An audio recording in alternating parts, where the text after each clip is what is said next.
Welcome once again to Junk Dilemmas, an Irvine Welsh podcast. I'm joined once again by a man called James. He's a bit drunk now. He's had a lot of liquor and it's still only noon. Haven't had enough, in fairness. No. But this is a very special episode for us because it's set in our wonderful land, the Emerald Isle of Ireland. It's the Special Olympics trials 2015. 2007, actually. So today we're going to be covering the short film, the directorial debut of Mr. Welsh, entitled Nuts. You can hardly call this a film. Well, it's a short film. It's very short. What can I say? Before we get to that, anything happened since our last episode, Jan? You went for a piss and you fed the cat. In that order. Yeah, that's true, actually. Yeah. So this one, as I say, directed by Welsh, and he would have been living over here at the time. Was he? Yeah, he was living here in the mid to late noughties, somewhere in Dublin. And this obviously coincided with him deciding to direct his first film. So why not do it in our fine country? Looking at the results, I could see why he shouldn't have done it. It's a short film. Most of them are done on very low budgets. Extremely low. We'll get to all of that. But again, the writing credits on this go to Welsh himself and Dean Kavanagh. So he's involved again as his long-time writing partner. Emer Martin is the film's producer, or at least, yeah, she's the film's producer. I can't remember the name of the film company involved, but I did look up their website. This is, again, readily available on YouTube and on their website if you wanted to watch it. And I'd advise anyone to watch it before you actually listen to this. Yeah, I don't think you're going to pay for this. Oh, God, no. And from her webpage, or the film's webpage, Emer says, Irvine Welsh's film Nuts is a dark comedy. Underneath the obvious comic elements, there are bigger issues at play. The much overlooked men's health issue of testicular cancer and the closeted racism among Ireland's middle-class professionals. That's very fancy. Ireland is a country that has recently undergone dramatic changes. So this is obviously from 2007. And the comfortable, materialistic world that Dominic, played by Joe McKinney, has built around himself is about to fall apart. This synopsis is nearly longer than the actual film. This is a short film by novelist and screenwriter Irvine Welsh. It's his directorial debut, as I've said. There we go. Produced by Emer Martin and Niall McKay. The budget, can you guess? £3. Higher. 30 quid. £7,000. £7,000. Well, that explains it, yeah. So, yeah, there we go. And let's get to it. So we start off with a marvellous shot of the Docklands in Dublin, accompanied by some music. Shit music. I looked up, the media company, and they list most of the music by somebody or some band called the Klinsman Collective. Ooh. So I don't know if Jürgen is involved in that or what, but I didn't recognise any of the songs. It also mentions, what's his name, Jerry Fish and the Mud Hub Club. He has a song later on in the episode, but we get Joe McKinney here playing a character called Dominic, or Dom, and he's jogging through the Phoenix Park, which we know well. Some people know it more than others, but I'm talking about it from a childhood perspective. It turns into a different place altogether after the cover of darkness, it must be said. Yes. I'll be wary of your bits. Yeah, there's a lot of rustling in the bushes. But during the day, there'll be a lot of kids and families playing. And he jogs up the monument in the Phoenix Park. The monument? What's it called? You said monument. Monument, I said. Yeah, you didn't. Anyway, which, again, I know well. I remember cycling, maybe not cycling up the monument, I remember cycling down it a few times. Ah, yes. And bursting myself. Sure, you have to give these things. They're kind of weird. I suppose they are steps, but they're very wide steps. Mm-hmm. You wouldn't step up them one by one. Unless you're ginormous. Without Joe or Dom jogs up it and he gets to the top, he does the old Rocky Balboa celebration. Feeling on top of the world. He certainly, I wonder does he do that every day, does that celebration. Not by the looks of him. He's fit as a fiddle. He's a miserable looking fucker. He gets more miserable as this one goes on. He definitely does. I'm only thinking as well now how we mentioned the kind of homosexual play that goes on at night time in the Phoenix Park. I remember remember some poor fucker was, I think they fucking set fire to his tent. There's obviously homeless people staying there as well. Some poor fucker, this is years ago when I was on boards.ie, just reading up on news and what have you, and you can obviously comment as well. And they're talking about this poor homeless fucker, and somebody had set his tent on fire. I think he was inside at the time. But somebody wrote, there's a direct link between the violence in the Phoenix Park and the homosexual activity. And somebody else replied, shuttle bus? But he gets it when he goes around the corner on the monument. There's a drunkard, James, an Irish drunkard. Oh, this is where it begins. He's sitting down at the top of the monument. Again, it's a long time since I've been around there, but I don't know if they're allowed just sprawl around there. He doesn't even look like a proper drunkard. He's pretty smartly dressed. Yeah, he's basically just lying down. And he's not even drinking. Well, he has a can of Dutch Gold, but he's not drinking at your pace, that's for sure. Not. But it's none other than Irvine Welsh himself. Who he's in it a few times. I presume he's playing the same character in it as well. Yeah. He's turned into a real Alfred Hitchcock. He likes his cameos in the stuff he's involved with. Well, he was obviously in Trainspotting. He's in everything. Yeah. I'm trying to think. He wasn't in Creation Stories, though. I'm sure he was. We just missed him. But he gives an expletive. Fuck off. Just for no reason. Well, your man, Joe, Dom, nearly falls all over him. He has to jump over him. The two of them exchange unpleasantries. Numbers for later on that night. Yeah. See you back here on the shuttle bus. So, where am I? You're in your house. Yeah. So he goes home and has a shower. Sorry, he goes home. Yeah, I'm still reading through the stuff I've just fucking said. He goes home, he's in the shower after his long jog and basically starts feeling his genitals. He does. He's not happy with what he feels. The cat looks like he's listening to me. He fucking is, and he's turned his back on you. And then we get a kind of a long scene where he's crouched over in the shower. His whole life is flashing in front of him, I imagine, at this point. Well, his bollocks is, isn't it? And then we get really expensive looking Comic Sans Nuts. Yeah. The title of the show. No expense spared. There's about $5,000 of the budget gone there on that, I think. And that's fair enough because that's the name of the short film is Nuts. Next scene, we see his partner, her wife. I don't think it's ever fully She's explained. way over his league. She's a lot younger than him as well. Way younger. It's ridiculous. She's standing in the kitchen. His daughter. Yeah. She's standing in the kitchen, and with the camera work, we get this clever Austin Powers-esque camera work where Joe comes in. I'm just going to call him Joe. Comes in and stands directly behind a fruit bowl. But he's fully dressed. He's not hiding any genitalia the way Austin Powers was. But basically, a banana and 2 apples are meant to symbolize his genitals, and then she grabs one of the apples. You know, a metaphor for symbolizes his lewdness bollocks. Basically, but then in fairness, you don't know at that time. He could have, when he was... No, but this is what's going through his head. When he was in the shower rubbing himself up, he could have found an extra testicle. It doesn't say. You're just... Or maybe they should have called it extra nuts. It just said nuts. So it is plural. He starts to get this vacant look on his face, worried, and yeah. There's actually a lot of silent scenes in this. There's a lot of silence. Just him and his face. So the wife reminds him that they have a dinner party that night. And she starts feeling... Yeah, she gets feisty, which is nice that hour of the morning. And he turns her down. He acts like she's basically just assaulted him, yeah. He tells her he loves her because he thinks he's going to die later that day. Yeah. And she basically sees this as an invitation to start riding him, which is nice. Don't think that works, but anyway. No, definitely not. So he heads off. He's in the car then. This is one of the more memorable scenes from this short film. Looks like he's around the Grand Canal somewhere, but he's caught up in traffic, and it's one of those situations where your car's at a stop. So a paper salesman approaches you. He's trying to sell him the paper. Joe says, fair enough, and he's searching around the car for some change. Your man's getting very impatient. He's a black lad who sold it to him. He's a black lad, yes. He is played by a man called Uki Gabriel Akujobi. Yeah, no one cares about him. Well, he's the paper salesman in this, James. He was also in Fair City, according to IMDb. Nobody cares about him if he's in Fair City. And his wife, well, I think that her partner she's called wife in this, actually, so they must be married. She's called Olga Worley.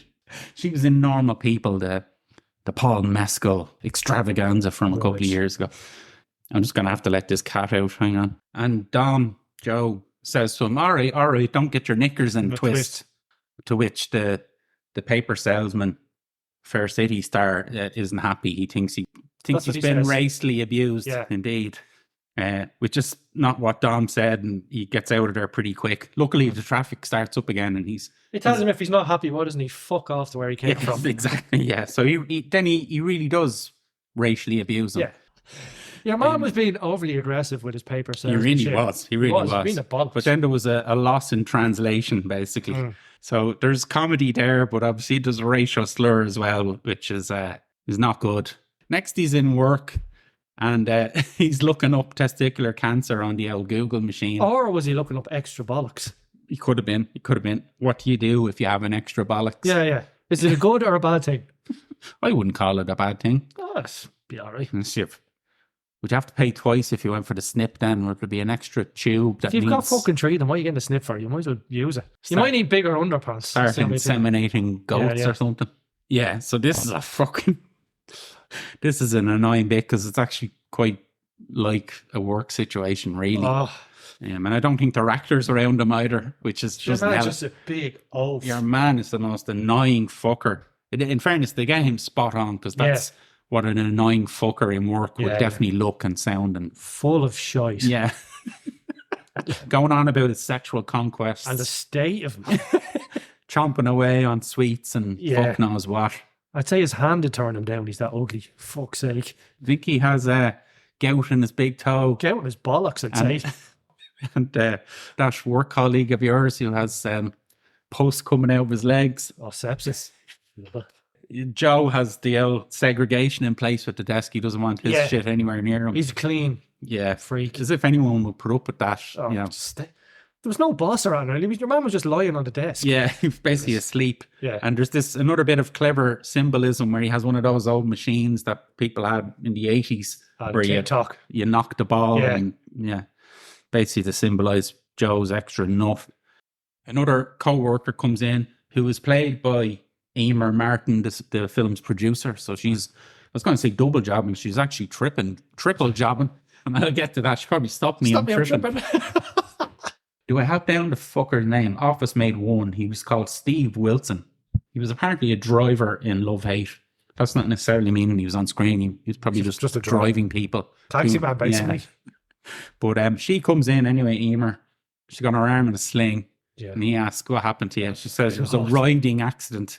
And he makes a hilarious joke about, I've had some of those myself. And he's nudging Joe. Do you end up in child maintenance? Yeah, child maintenance. Oh dear. If ever there was a Jaffer, there's him. Yeah. Thankfully, we get away from him for a minute. There's more symbolism then when Joe was walking past, I think it's the Bank of Ireland in town, and there's the big ball outside there. They should have had him down by the Nace ball. That's a proper ball. Yeah. We got a quick shot at the old pool bag chimneys then, which no story set in Dublin would be complete without them. And obviously nothing's been said. He's just wandering around like a spaz. Yeah. It's probably geographically it doesn't make sense. Nothing makes sense. It's like in the Snapper when your man's driving across O'Connell Bridge about 4 times. Yeah. It looks like he's going southbound, but then he ends up the rotunda. I suppose anyone that I'm sure there's Americans who look at shit and go, that just doesn't make sense. Yeah. We got some somber Latin flavored music then for some reason while he's contemplating going into a church. Yeah.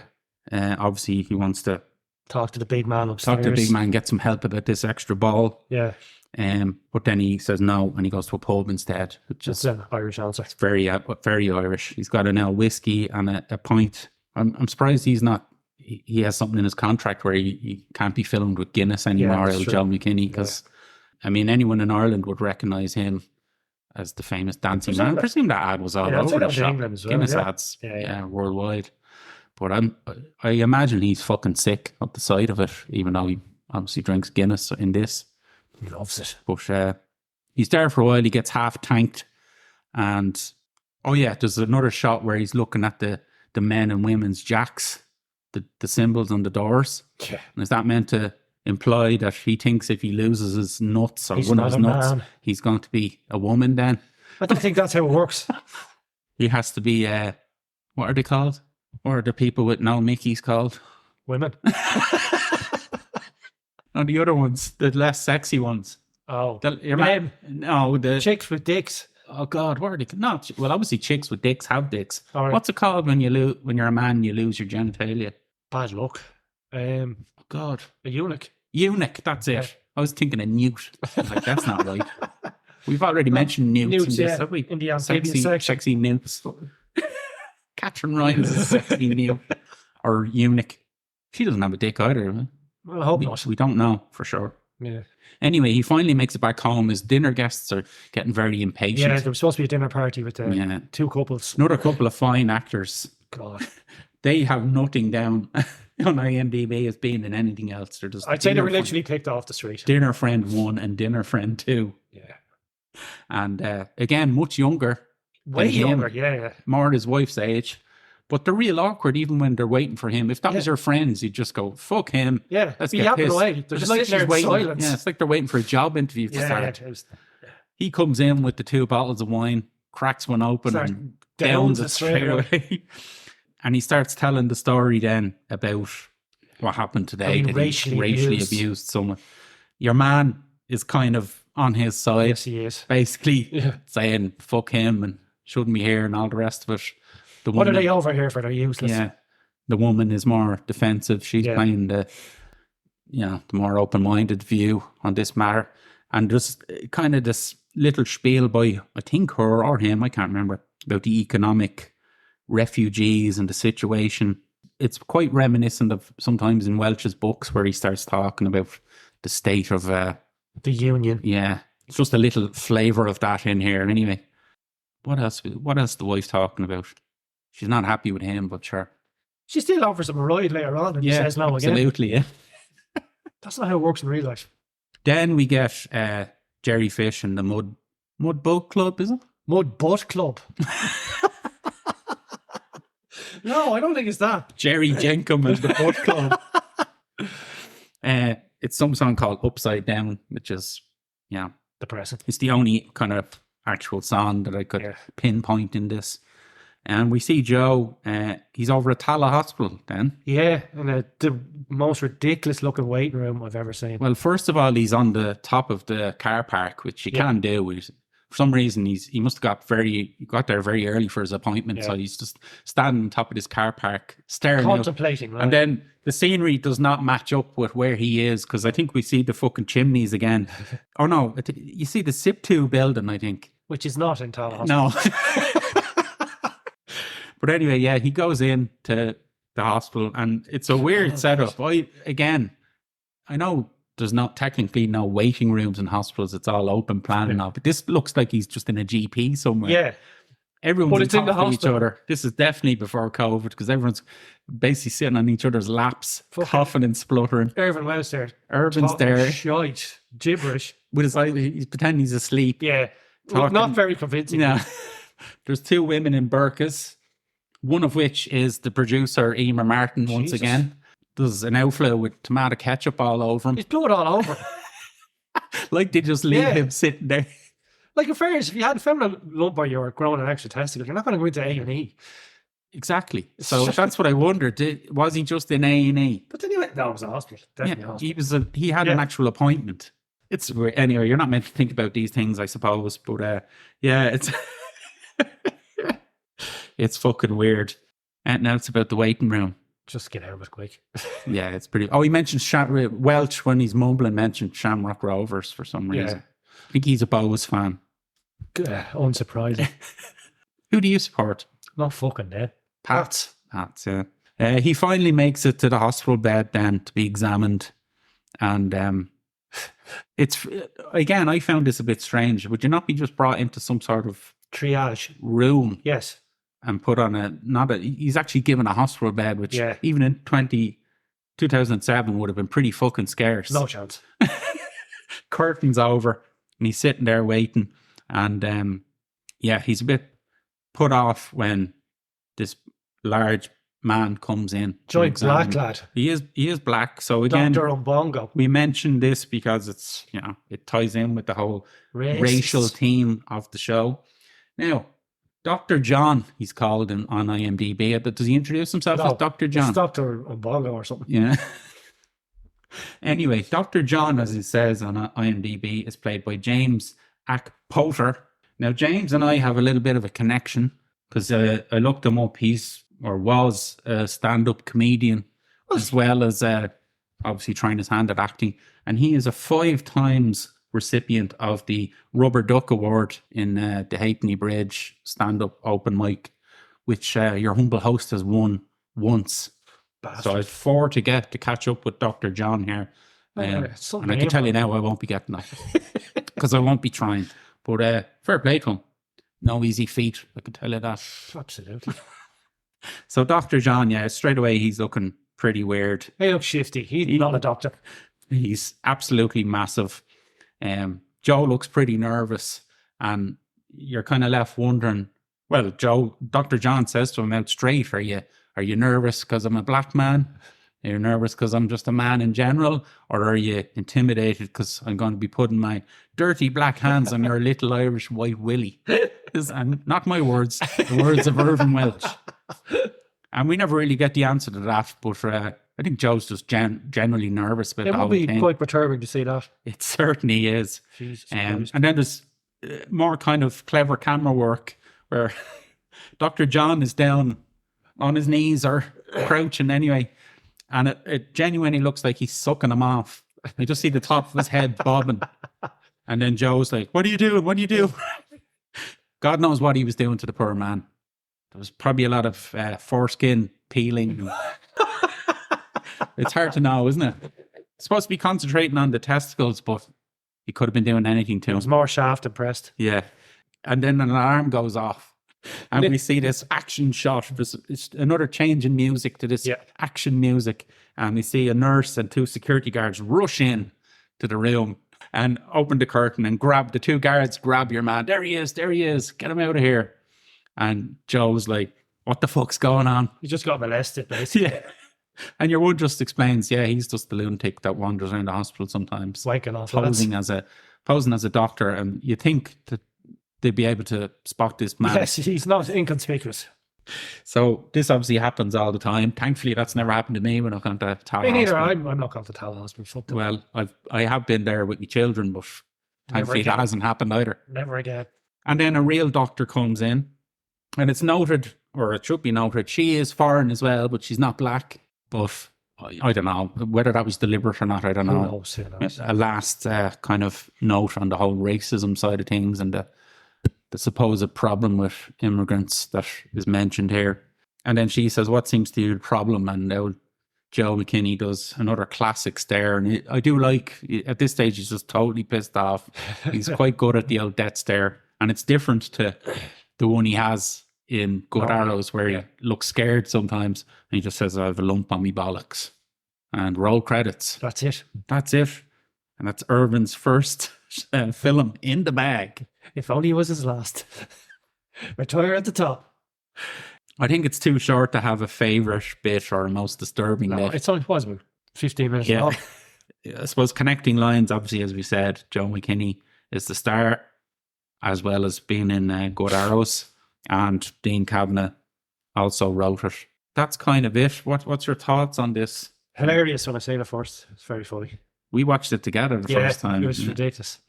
As I say, it's not meant to be it's not meant to be funny, but it is. It has to be meant to be funny. Oh, you mean you're just laughing at the kind of everything about it? Yes.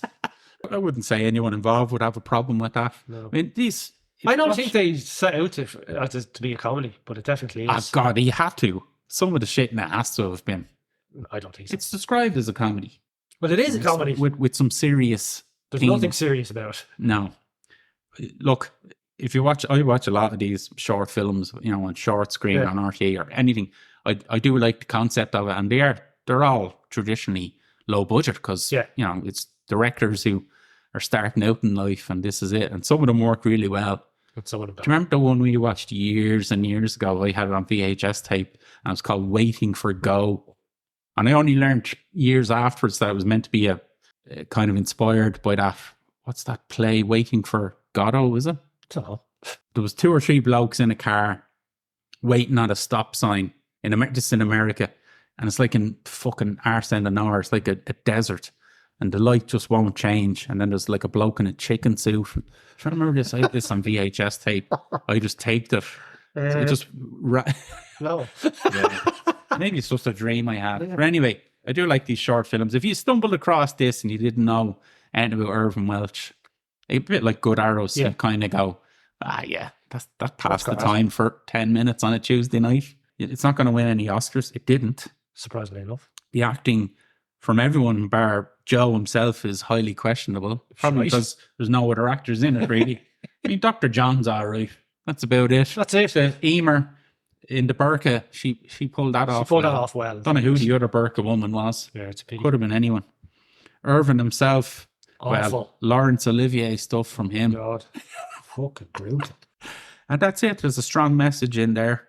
That's about all we can say about it. I think the only thing we can say is to our gentlemen listeners, of which there are certainly more than there are women. I don't think there's any women that listen to this. According to the statistics on Spotify, and that's only for Spotify really. Well, actually, no, I think it sucks up the information from elsewhere also. But yeah, that's about 94% of our listeners are male, apparently. With what a 6% chance of being wrong. 3% non-binary. Yeah. But yeah, all we could say, I suppose, is to our listeners, check your ball sack. Well, you could say that. You could. Well, I just did. You could have an extra one. That'd be a bonus ball. You could be lucky. They can't all be winners, No, as that's true. Bad Santa once said. But you never know. And that's it. That's good. We'll be back again soon, Very soon.